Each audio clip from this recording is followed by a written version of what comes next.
Now let's take a look at another use of masks, and what we're going to do here on this portrait of Laura is we're going to trim her waist just a little bit, but the arms are so close to her waist that if we use the liquify tool without establishing a mask, then we'll run the risk of making her arms larger and her waist smaller, which is what we don't want. So we're going to establish two masks, and we're going to do the first one over here on her right arm.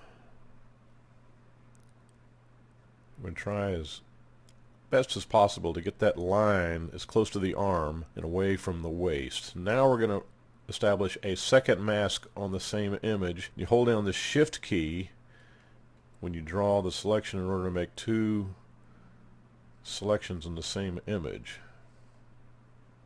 Now, and here's where it gets tricky, so you got to kind of ease on down.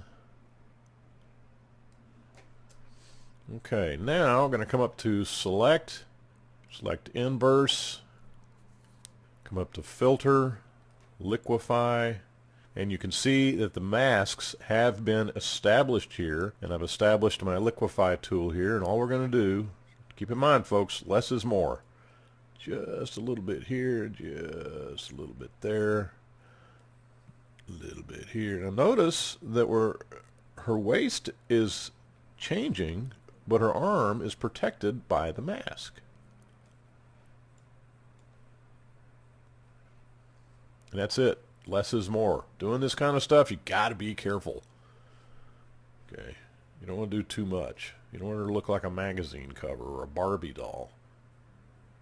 And let's take a look at before and after. Let's deselect. We'll go to the history palette and we'll before and after. And notice how the arms aren't affected at all.